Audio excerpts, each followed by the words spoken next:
In the sprawling, superheated labyrinth of Bangkok, a scooter is just a scooter. Your ticket through the city's perpetually gridlocked veins. It's a humble workhorse, one of millions chiming in a deafening metallic chorus of urban survival. It's the background noise, the blur in your peripheral vision. It's normal. So normal, it's invisible. But for an obsessive, fanatical few, the scooter is everything. When the tropical sun finally sets and the city's neon signs flicker to life, casting long shadows over the rain-slicked asphalt, their machines transform. They become instruments of identity, finely honed weapons in a nightly war fought for glory, for cash, and for a name. For these young riders, the scooter isn't a way to get to work. It's the work itself. It's a creed. It's respect. It's their name, whispered with reverence in greasy garages and shouted from the sidelines of a lonely stretch of road. If this kind of story grabs you, stick around. And while you're here, hit subscribe and ring the bell so you don't miss the next one. And if you're into uncovering the wild corners of motorcycle culture, drop a like. It helps more riders find us. Bangkok, a city of 10 million people and what feels like twice as many motorbikes. Here the scooter is the city's lifeblood. It's a delivery truck piled impossibly high with parcels. A school bus for 3 uniformed children clinging to their parent. The family vehicle squeezing through narrow alleys a car could never conquer. Weaving through an impassable jam of cars and buses, this river of plastic and steel is a tangible symbol of freedom in a city that's infuriatingly gridlocked. It is the great equalizer, used by all, owned by many. But after sunset, in the quiet industrial outskirts of the city, some of these humble machines have undergone a radical transformation and have been reborn as stripped-down skeletal rockets. They are built for one purpose and one purpose only: to conquer a straight line of asphalt as fast as possible. This is the underground world of Thai scooter drag racing, a subculture that turned the country's most common vehicle into a high-octane, high-risk art form. This scene wasn't born on professional, sanitized circuits with corporate banners with high budgets, but in the shadows, in anonymous garages, and on industrial roads that roar to life long after the last factory worker has gone home. Here, the humble commuter bike, the Honda Wave, or the Kawasaki KR150 becomes a drag strip monster. It's about the brutal, visceral application of raw power, a testament to a unique brand of mechanical genius born from pure, uncut obsession. It's a world where young men, often with no formal engineering training, become master mechanics and fearless pilots through years of trial, error, and unwavering dedication. They face terrifying speeds with none of the usual protection. There are no leather racing suits, no carbon fiber armor, no airbag systems.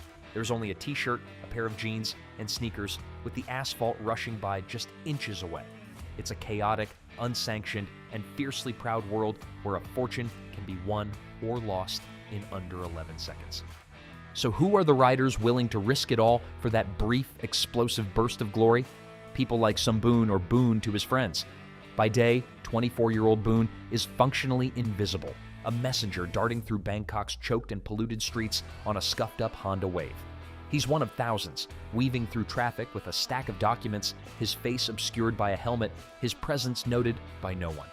He's unassuming and soft-spoken, making a modest living to support his family, a dutiful son in a city that demands conformity. Just another face in the crowd. But when his shift ends, the transformation begins. He doesn't ride home, but to a bustling workshop on the city's fringe, a shared space buzzing with nervous energy and the constant shriek of power tools. Here, surrounded by the intoxicating smell of race fuel and the sharp crackle of a welding torch, the quiet messenger becomes a focused, respected racer. His real love isn't his dependable daily workhorse, but a skeletal, radically customized machine that barely resembles the scooter it once was. It's his other self, his true self. For Boon and others like him, racing is more than a hobby. It's a defiant act of self-creation in a world that offers few paths to distinction. On the drag strip, social status, wealth, and education dissolve into irrelevance. All that matters is your skill, your courage, and the machine you poured your soul into. It's a powerful, intoxicating escape from the daily grind and a direct, though dangerous path to earning respect. A currency more valuable than money. My father, he doesn't get it. Why waste your money on this? You'll get yourself killed for nothing. He thinks I'm throwing my life away. But he doesn't see the family we have here, the loyalty. He doesn't know that feeling of perfect stillness in your chest just before the light turns green. In that second, all the problems, the noise of the city, your boss, the money you owe, it all just goes away. There is only you, the bike, and the finish line. It's the only time I feel truly free. It's better than any drug. Boone's journey began in his early teens. He started hanging around local repair shops, mesmerized by the alchemy of turning scrap metal into speed. He began as a police lookout, then graduated to helper, cleaning greasy parts and absorbing every scrap of knowledge. I saved for 2 years to buy my first engine. Not the bike, just the engine. My friends were buying new phones, new clothes, going to clubs. I was buying pistons, crankshafts, and carburetors. Every single baht I earned went into the machine. This bike, it has parts of me in it. My sweat, my frustration, my joy. When it wins, we win. The heart of the Thai drag scooter scene beats loudest and fastest in its workshops. These are not pristine, white-walled laboratories. They are gritty, modern-day temples where ordinary scooters are systematically deconstructed and reborn as drag strip gods. At the center of it all are the mechanics, part artist, part engineer, and part black magician. A bigger cylinder, a bigger carburetor, easy. Many young kids do this, and their bike is fast for one race, then the engine explodes. The secret, the real art, is in the balance. It is a symphony. Power is nothing without control, and control is nothing without lightness. They are fighting physics. Every single gram is an enemy. The process is a ritual of brutal subtraction. It starts with a stock scooter, often a Honda Wave for its famously reliable 4-stroke engine and vast aftermarket support, or for the 2-stroke purists, a vintage Kawasaki KR150, prized for its explosive power band. First, it's stripped bare. Every non-essential part is tossed into a growing pile in the corner. Plastic panels, headlights, mirrors, speedometers, even the original seat. All that's left is the frame, engine, and wheels.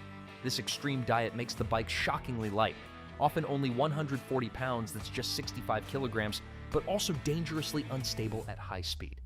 They cut and weld the frame to improve stiffness, but also drill holes in non-structural parts to remove more weight. The standard fuel tank is gone. It holds too much fuel, it's too heavy. They build a small custom aluminum tank, maybe half a liter, and mount it here on the handlebars. Simple physics. It puts weight over the front wheel. With this much power, the front end wants to fly to the sky. This helps keep it on the ground. But the engine is where the real black magic happens.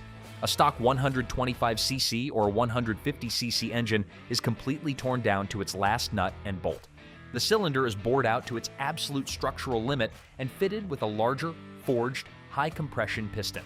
The cylinder head is ported and polished by hand, a painstaking process where its internal airways are widened and smoothed with a Dremel tool to suck in the maximum amount of air and fuel. The carburetor is the lungs and the ignition, the brain. They use powerful American MSD or Nology coils for a powerful, perfectly timed spark.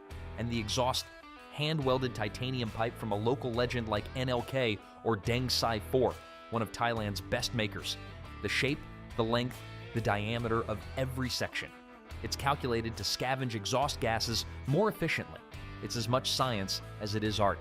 The obsession with weight saving is a religion. Stock steel rims are swapped for ultra-light, brightly colored alloy wheels wrapped in thin, almost treadless tires.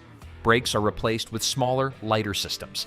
Every bolt is scrutinized. If a lighter titanium or aluminum version exists, it's used no matter the cost.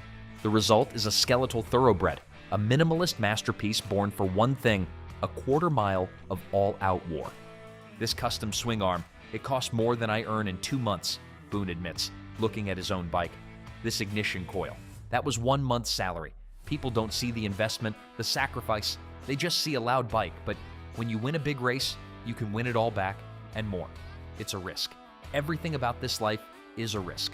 You have to believe in your machine and in the man who built it. It's crazy to think this all comes from scooters, right? If stories like this surprise you, don't just watch from the sidelines, hit subscribe and turn on the bell. Now, let's dive into the culture and community of this insane race scene. The piercing scream of a tuned 2-stroke engine is the soundtrack, but the culture's real engine is its community. This world is built on teamwork, fierce but respectful rivalries, and a tribal sense of belonging that is hard to find elsewhere. The garage is more than a workshop. It's a sanctuary, a clubhouse, and a second home. The scene is organized around teams or shops. The rivalries are intense but are contained by an unwritten code of respect playing out on the drag strip in a public battle for supremacy, not in street brawls. Race night is a festival where the line between racers and spectators blurs into a chaotic, joyous whole. Professional models or grid girls hired by the top teams to add a touch of glamour and spectacle to the event. Far from being mere decorations, their role is woven into the fabric of motorsport culture here, a link to the professional racing world these riders aspire to. Their presence highlights a key point. This isn't just about the race. It's a social gathering, an open-air party with street food vendors, merchandise stalls, and DJs competing with the sound of the engines. The crowd is part of the show, a living, breathing entity standing just feet from bikes blasting past at over 100 miles per hour, a visceral, thrilling, and incredibly dangerous experience that modern regulated motorsport has eliminated. And it's all amplified by the digital world. Facebook, Instagram, and TikTok are the new town squares where hype is built, challenges are issued, and legends are made overnight. A rider's reputation can be made or broken by a single viral clip of a perfect launch or a photo finish victory. Adrenaline is the primary fuel of drag racing, but in Thailand, it's lit by a volatile and powerful accelerant, gambling. While technically illegal, betting is an inseparable part of the culture, as deeply ingrained here as it is in Muay Thai boxing. It transforms a friendly competition into something far more serious, adding an almost unbearable tension to every single race. Among the crowd, it's a constant flurry of small wagers, a few hundred baht bet between friends, a transaction more about pride and bragging rights than financial gain. But the real action, the action that defines the main events, happens at a much higher level. The headline races between top teams are backed by enormous sums of money put up by wealthy sponsors, business owners, or clandestine betting syndicates.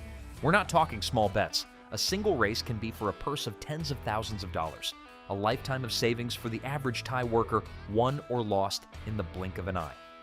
For our racer Boone, the purse is 2 million baht, 63,000 USD, that one race, in 10 seconds. If you win, you're a hero. Your shop is legendary. If you lose everything. The money, the respect, the pressure is immense. You know your team's fortune, your backers' money is all on your shoulders. You can't make a mistake. This is why every gram matters, why every component is scrutinized, why every engine is pushed to its absolute breaking point and beyond. When a single race is worth more than a house, a missed gear shift or a slow reaction at the start can be a multi-thousand-dollar mistake. The constant looming threat of police crackdowns just adds another layer of paranoia and urgency to the night, reinforcing the scene's outlaw status. It's a pressure cooker that transforms sport into a form of high-stakes combat. The venue for the war is Bangkok Drag Avenue. Towering floodlights bleach the 400-meter strip of asphalt, making it look sterile and stark. The air is a heady, dizzying cocktail of grilled meats from the food stalls, cloying perfume, and the sharp, sweet smell of high-octane race fuel. The noise is a physical force, a wall of sound built from screaming engines, the pulsing bass of a nearby sound system, and the indistinct roar of 1,000 spectators. Boone sits on his bike, helmet on, locked in a bubble of focus. His crew swarms around him for last-minute checks on tire pressure and chain tension. His opponent from a rival garage rolls up beside him. There is no trash talk, no intimidation, just a brief, silent nod of acknowledgement. They are mortal enemies for the next 10 seconds, but they are also brothers in this shared obsession. Boone's self-talk tells him to remember the launch. Smooth on the clutch. Don't fight the bike, guide it. The bike is perfect. Now go prove it. They roll forward for a burnout, engulfing the rear tires in acrid smoke to heat the rubber for maximum grip. Then they inch forward to the starting line, guided by hand signals. Staged. The world goes utterly silent inside Boone's helmet. All he hears is the frantic pounding of blood in his ears and the angry, staccato idle of his finely tuned engine. 3 amber lights on the starting tree flash in sequence. Then, green. The launch is pure, unadulterated violence. Engines scream at over 14,000 RPM as the riders dump the clutches. Boone's bike leaps forward like a startled animal, a controlled explosion that he battles to contain. The front wheel hovers inches off the pavement, a delicate balancing act between maximum acceleration and a disastrous skyward wheelie. For a split second, they are perfectly matched, 2 projectiles hurtling into the darkness side by side. The world becomes a tunnel of light and noise. Everything is a blur, slamming through gears with brutal precision. First, second, third, each shift is a violent jolt that threatens to rip the handlebars from his grasp. He lies flat against the frame, his chin nearly touching the tiny fuel tank, his feet dangling off the back pegs in the infamous Superman position. a dangerous but essential trick to minimize aerodynamic drag. His only armor is a t-shirt and sneakers flapping wildly in the wind. At this speed, the asphalt is an unforgiving enemy, a high-speed cheese grater waiting for one small mistake. He's pulling ahead, he can feel it, but his opponent is a shadow, a ghost stuck to his side. The finish line, a simple painted stripe on the ground, approaches at a terrifying speed. The top teams are always chasing the elusive sub-10-second barrier, the holy grail of this competition. He flashes through the timing beams, he loses a fraction of a second behind. As Boone crosses the line and chops the throttle, the deafening noise of the world rushes back in. The first thing he hears is the triumphant roar from the other side of the track. He lost, an almost funereal silence falls over his team. The celebration, the shouting and cheering is happening in the other camp. His crew is quiet, their faces drawn and tired. The disappointment is a physical weight, heavier than any machine. A thick stack of cash, bound in rubber bands, is solemnly handed over. Their investment, their hopes for the night, gone in an instant. It's the code of the track. You win, you take it all. You lose, you pay. The potent cocktail of adrenaline and hope drains away, leaving only a profound exhaustion. Tonight for Boone, he's the invisible courier messenger again. After the chaos has faded, the floodlights are off, the crowds have dispersed, leaving behind a battlefield littered with discarded water bottles and food wrappers. Boone sits alone on his bike as the race engine ticks and pings, its metal contracting as it cools in the humid night air. The silence is now as loud as the earlier noise. They ask if I'm scared, of crashing, of losing, of the police.